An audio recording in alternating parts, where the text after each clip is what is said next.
این ویدیو فقط زبان نیست، یعنی بهتره بگیم مثلا پوینتش زبان نیست، چون ما اصلا زبان رو برای این یاد میگیریم که بیشتر در مورد زندگی بفهمیم، ارتباط بگیریم با آدما، متریال بهتر و واقعی تری بخونیم، ببینیم، بشنویم و در نهایت هم اطلاعاتمون بالاتر بره، موفق تر شیم. میگن سعادتمند شیم. و واقعا هدف از یادگیری زبان همینه. باهاتون ایلان ماسک یه کار کوچیکی داره، کنارش منم هستم، بهتون زبان یاد.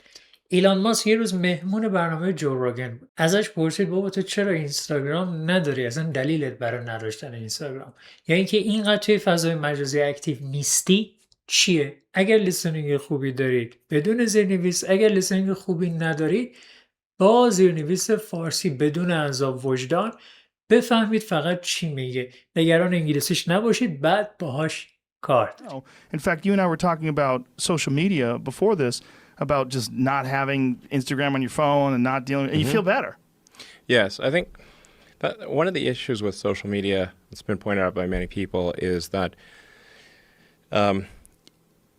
I think maybe particularly Instagram, people look like they have a much better life than they really do.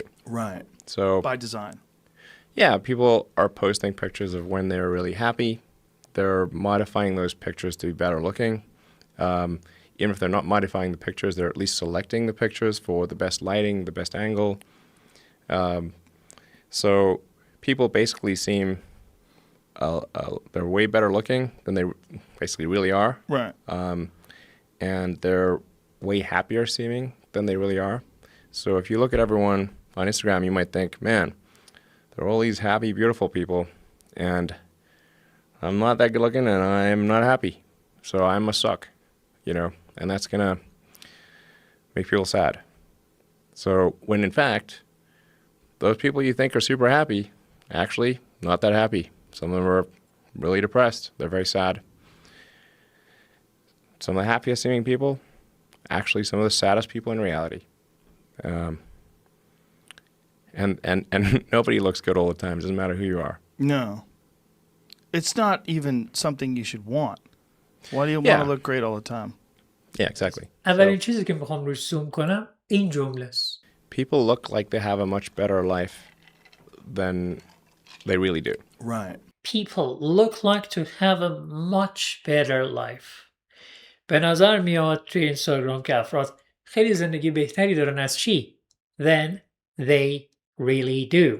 از اون چیزی که واقعا داره. People look like they have a much better life than they really do. Right. کاملش اینه که people look like to have a much better life than they really have. ولی اینجا به جای have از فعل کمکی استفاده میکنه. کاربرد فعل کمکی درست این اسمشه، یعنی به کمک میاد خیلی وقتا برای اینکه یک جمله رو یا یک کلمه رو تکرار نکنیم. چند تا مثال براتون آماده کردم. میگه I don't enjoy working out. من خیلی با کار بیرون حال نمیکنم. But she does.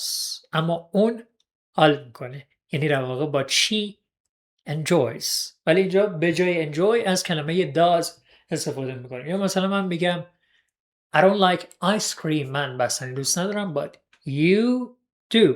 اما تو دوست داری. ما واقعیتش اینو تو فارسی هم داریم. مثلا میگیم من بستنی دوست ندارم ولی تو داری. چی داری؟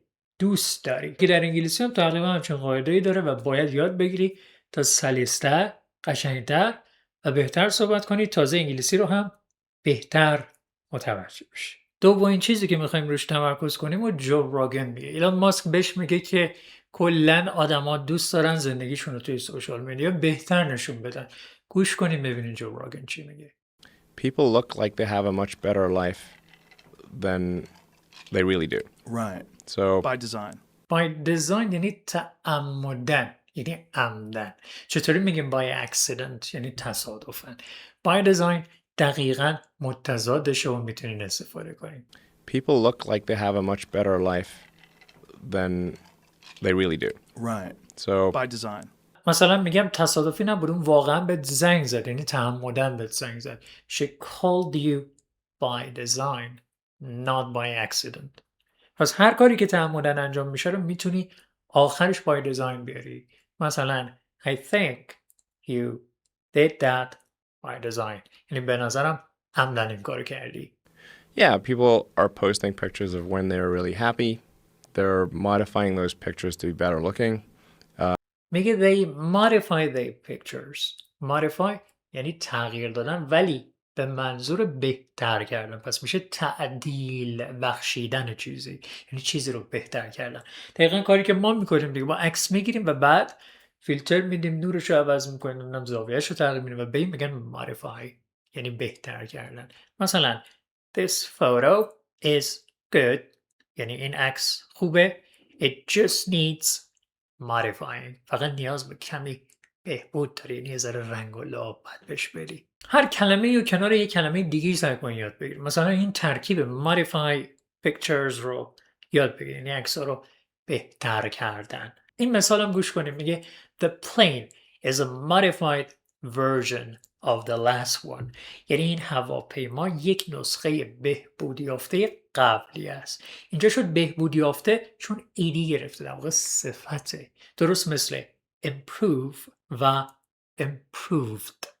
modify modified، یکیش verb میشه بهبود بخشیدن و یکیش ایدی داره و صفت میشه بهبود یافته. I'm not that good looking and I'm not happy, so I must suck, you know. کلمه suck به عنوان verb معنی زیاد داره و یکی از معانیش خیلی بد بودنه.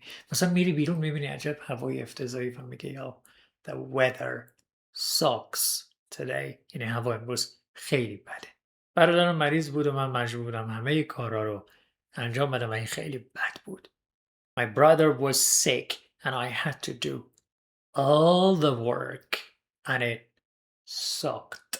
اینجا ایدی گرفت چون گذشته بود. هی گفتین توی یوتیوب چرا فعالیت نمی‌کنی؟ اینم شروع فعالیت من که یک کار پرزحمت رو برای فعالیتم توی یوتیوب آموزش به شما انتخاب کردم. خیلی با هم کار داریم، فقط قرار نیست زبان یاد بگیریم، یه عینک انگلیسی می‌خوایم بزنیم، اطلاعات بیشتری از محیط اطرافمون بگیریم، دنیا رو بهتر ببینیم. پس بیش از همیشه توی این مسیر به حمایت شما احتیاج دارم. کانال رو حتما سابسکرایب کن و زنگوله رو روشن کن که از ویدیوهای بیشتری که میذارم با خبر بشید. در کنارش هر نظری در مورد این ویدیو دارید لطفا کامنت کنید چون بهم دلگرمی میده ویدیوهای بهتری براتون بسازم.